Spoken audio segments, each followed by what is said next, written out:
Bapak Ibu yang saya lihat diri saya sendiri di dalam kubur. Sangat gelap, ngeri. Tapi tiba-tiba sambil saya di situ merasa ketakutan dan kesepian, muncul sebuah cahaya di dalam kubur sendiri itu. Dan saya berteriak, siapa kamu yang membawa cahaya itu? Dia langsung sendiri cahaya berkata,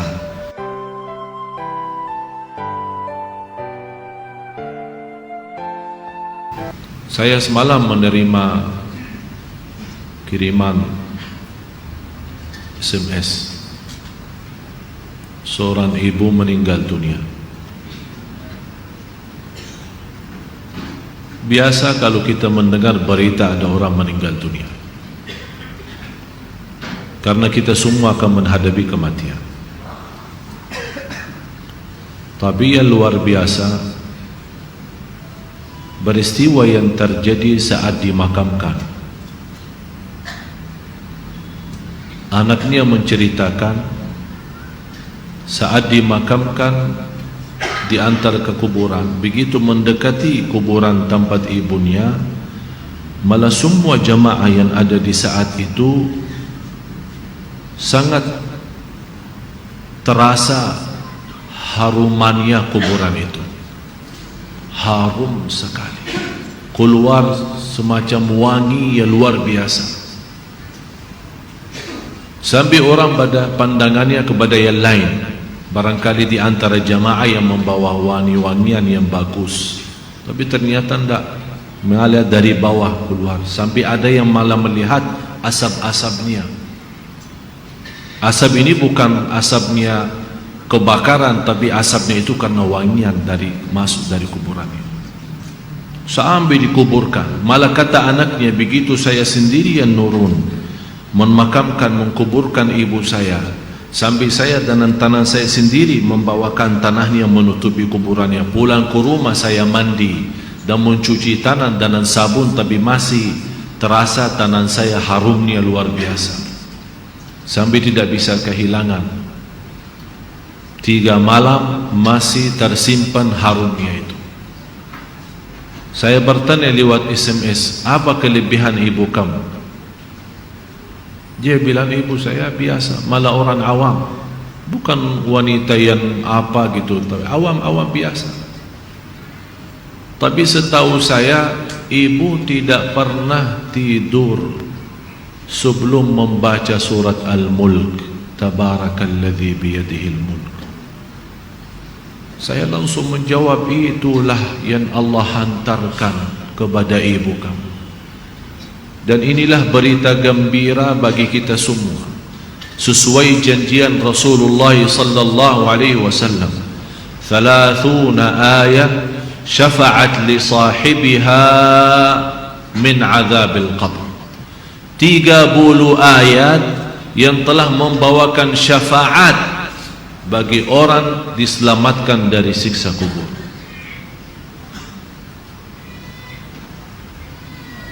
Dari situ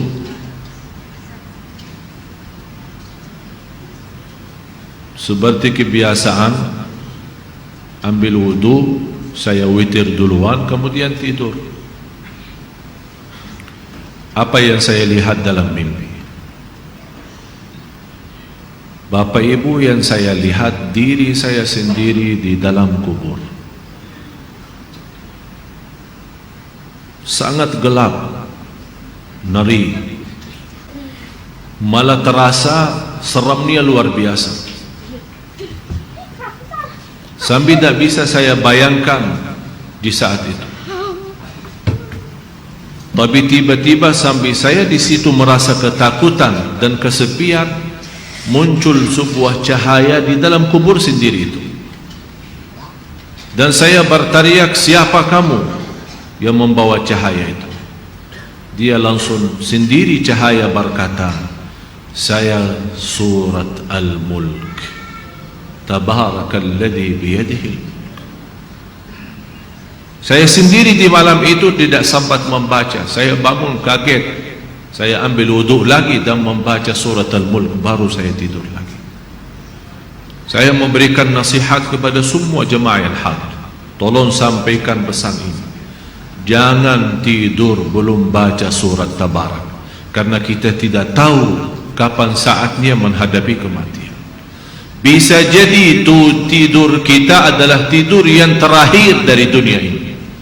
Mudah-mudahan dengan kita mengkhatamkan hari kita dengan membaca surat Al-Mulk, Allah ampuni segala dosa kita, dan Allah harumkan kuburan kita menjadi taman dari taman surga.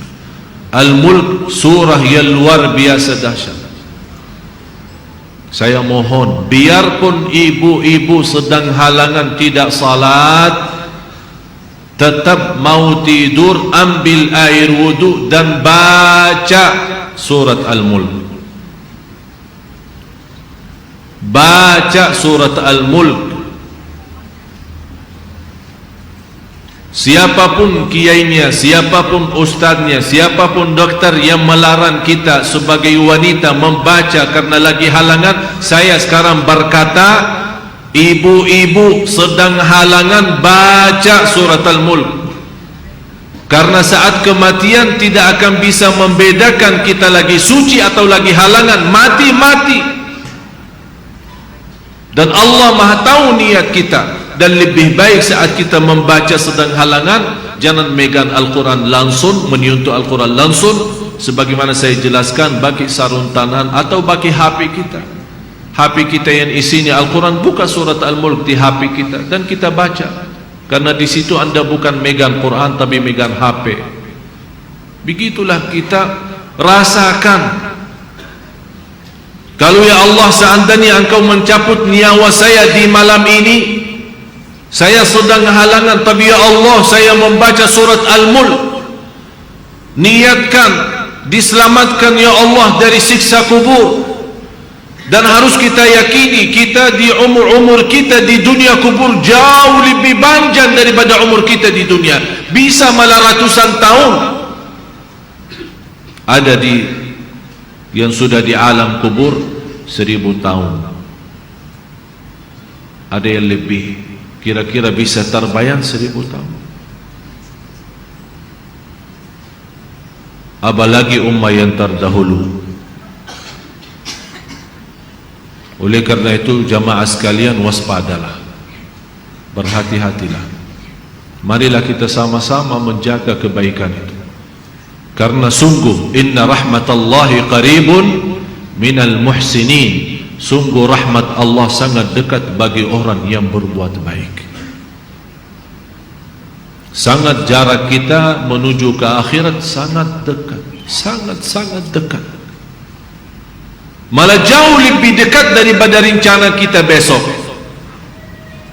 Jarak kita ke akhirat, jarak kita masuk kubur jauh lebih dekat daripada rencana kita besok. Malah kematian itu jauh lebih mendadak dan lebih cepat daripada kita mengambil suapan makanan. Belum kita sampai menantarkan, membawakan suap makanan sampai ke mulut kita, sudah dicabut nyawa kita. Jauh lebih cepat itu. Oleh karena itu marilah kita sama-sama semua kita punya salah, punya kekurangan.